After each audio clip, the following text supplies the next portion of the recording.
Hello, how are you today? Hope that you are doing well. Well, guess what? Today is June 2nd. So that make it the second day of the Uterine Cancer Awareness Month. And because my channel is all about uterine health and things of the womb, I decided to make a commitment to try to post every day some kind of valuable information throughout the month of June regarding uterine cancer or the prevention of it or information about it. So today's day 2. And I want to apologize. Yesterday I posted a video, but it went out pretty late because I selected the wrong thing or I didn't select it right. So I'm still learning about this stuff, but the video did go out. So today's day 2. So each day I'm going to be in search of a subject. So this morning I was in search of what I should be talking about for today. And as I was on Instagram looking for some information, a post came up from Dr. Kemi Doll, who I follow on Instagram, and I'll put her Instagram name in the description below. And the reason why I follow her, I came across her in 2025 on my own uterine health journey, and she is a double board certified gynecological oncologist. Hope I got that right. Researcher, career coach, and now she can add author to her title because she has a new book, which I'm going to go get today, titled A Terrible Strength. And today she was talking about 3 statistics that women need to know from her book. The book, again, is called A Terrible Strength. And the third statistic that she presented stated the following. She says, unfortunately, endometrial or uterine cancer is going to be the second most common cancer among all women by 2030. More common than cervix, colon, and lung cancers. So I'm going to repeat it again. Her third stat that she wanted you to know as a takeaway from her new book is that, unfortunately, endometrial or uterine cancer is going to be the second most common cancer among all women by 2030, more common than cervix, colon, and lung. That really stood out to me for a number of reasons. Number one, you may say, oh, 2030. But when you think about it, it's 2026. So that's 4 years away. So it's not that far away. And the way stuff has been moving, we know that it's moving quickly. So it's something for us to really think about. And it's given us an opportunity, since we're having this month and having this conversation, to see how we might be more proactive, and especially within ourselves and talking to our family, our friends, and the younger generation, so they'll know this is something that they're predicting that's on the rise, and we need to be paying attention to it, right? And one of the other things that it made me think was I just had a colonoscopy, separate subject, sidebar. And when I was researching, I think for Black women and colon cancer is pretty high. I think it's like the number 3 for us. So when I think about uterine cancer and it's on the rise, one of the things from the articles I was reading was that it mainly affects, it's on the rise for Hispanic, Black, and Asian are the 3 ethnicities and races that they see that this is really on the rise for. So these kind of things should be very important to all women. But when you are doing your internet research, I firmly believe in putting in your race, your ethnicity, or whatever you need to, so you can get facts and figures based off that, because that can help you determine what you need to do and how you need to go about approaching your health and seeking different questions from your doctor. So I highly encourage you to do that. I usually do a broad thing, and then I go in and I do something specific. And then sometimes I do stuff according to age group. So there's just different things that you can do. So getting back to this, that says by the time 2030, this will be the number 2 of common cancer among all women. So this is something that we all need to be concerned about as women, and most definitely even as men, So this made me pause and maybe ask the question, like, what is causing this increase? I wanted to know. So of course, me, like we all probably do, I immediately went out to the internet and did a quick, internet search. And I literally put in, what is causing the increase of uterine and endometrial cancer? And so now, when you just do your quick internet research, you get an AI overview. And here's what the AI overview stated. It states the rising rates of uterine and endometrial cancer are largely driven by the obesity epidemic, which accounts for up to 70% of the risk. That statement by itself kind of blew me away. I'm like, the obesity epidemic, and it accounts for 70% of the risk. That's why it's rising. Well, one of the reasons why it's rising. Wow. Then it goes on to explain that excess fat tissue increased circulation of estrogen levels. Unbalanced by progesterone, this estrogen causes the uterine lining to overgrow and mutinate. And it made me think about my journey, right? If you go back and look at some of my videos, and I talk about how my uterine lining was 11 and it grew. So that meant there was a lot of estrogen, increasing, and there must have been enough fat tissue to have it that way. So that really put a pause for me there, because when something says it's an obesity epidemic, and which accounts for up to 70% of the issue, what can I do to be a change in my own life, right? And I do know people that do have obesity health challenges and things of that nature. I do not believe that I am one of them. And I believe there's something I can be proactive about in that risk.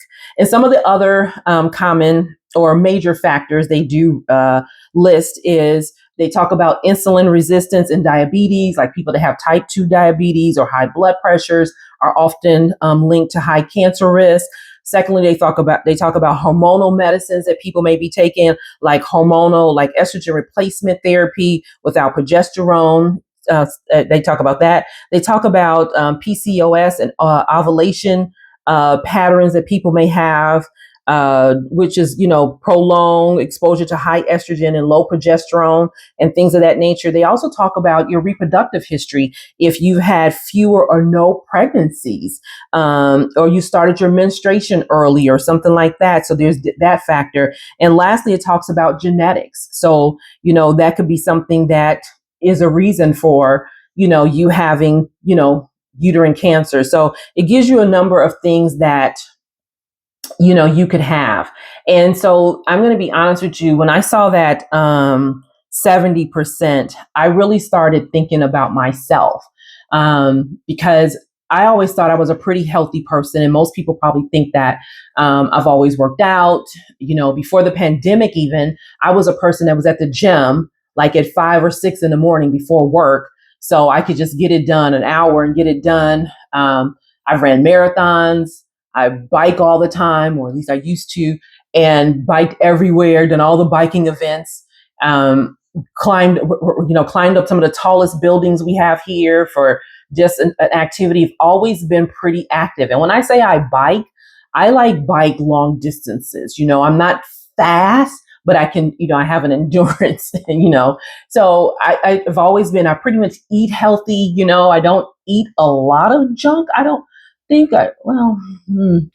so lately my diet has changed, and I've noticed that too.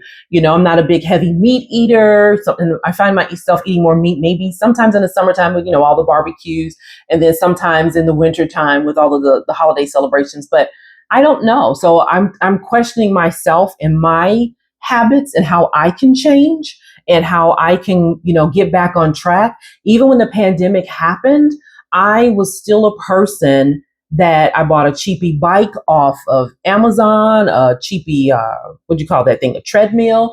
And I had the Peloton app and another app and YouTube, and I was doing all kinds of, the exercise. I was still active. I mean, I even started walking, errand walking, as I want to call it. I would leave my house, go to the post office, go to the library, then I would go to the grocery store and have a backpack, and that would be my weight resistant, and I would power home, not buying a lot of groceries. Or I would have books in my backpack, and then I would go along to our little local free library and put books in there for people to come and pick up. So I was active. And then one day I just stopped. I don't know what happened. I just stopped, and I have no energy, no nothing to get back out there and be working out. I mean, I have a backyard. I used to do backyard gym. So I would do all kinds of things, old school calisthenics in the backyard. I worked out. I went to the gym. I just stopped. And then my eating habits changed. And I don't know what the factor was. And I need to figure that out. So I'm having this conversation with you that I was having with myself. So I'm holding myself accountable to you that I'm going to figure this out and get back on track, because if 70% of the risk has to do with obesity, then I need to do my part. I just can't expect to take the medicine only. I need to do my part in this too. And so I don't want to be too hard on myself, but I'm thinking about this, that, yeah. And and I work out a lot. I've always worked out a lot by myself because fortunately, I'm not sure how to look at this picture. I've never really had a community of people that I say, hey, let's meet at the gym at 5. And they're like, oh, yay, or 6. And they're like, oh, yeah. Or if I say, hey, let's go for a walk, if it was like a one-off or a bike ride one-off, but nothing that's consistency like I do see other people have. They'll have a person they go biking with. They'll have a person they do this with. I never had that in my community, never had that in my life. So I've always worked out pretty much by myself. And so I'm having to rethink how I can build a community to be able to hold myself accountable. And it made me think about how just yesterday, someone did ask me if I wanted to go excuse me, on a bike ride. And I was like, yeah. Then I said, nope, this is 4 or 5 days in advance. Get your bike together and go riding with this person, because this is an answer to a prayer, because I don't have anyone to work out with. And I'm not the person that, because I don't have a person to work out with or that partner or that community, that I won't do it. Because again, I've done a lot of stuff by myself. When I was training for the marathon, I just signed up with some random group and I met some nice people there. They're still running. My knees won't let me run as much like I used to. So yeah, I guess I don't know. I guess I'm having this random conversation. I don't know. I don't know if I'm looking for community. Would it be nice for community? But I'm a person that once I commit to something, I get it done. So I also don't want to hear, oh, I can't come, blah, blah.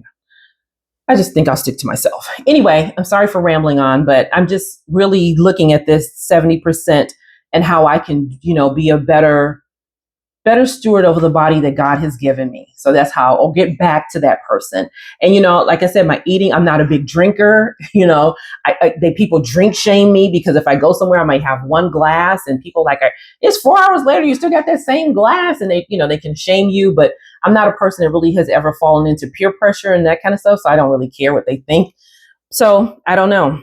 I'm gonna have to figure this out and get myself together. But I want to let you know that I did, do some further research, and not just the overall internet research. And I have several articles that I found to be very helpful, and I'm going to place them in the description. But I just wanted to let you know what they were. Sorry for my rambling, but I just, when I see something that maybe I can do better at, I do challenge myself. I have something in the workout room where the bike and the treadmill is, and it's like, choose your heart. I found that statement during the pandemic. And for me, it's choose my heart. Choose your heart, Judith, and start working on this obesity, because you have this fat around your stomach, and or choose your heart and maybe later get a diagnosis you don't want.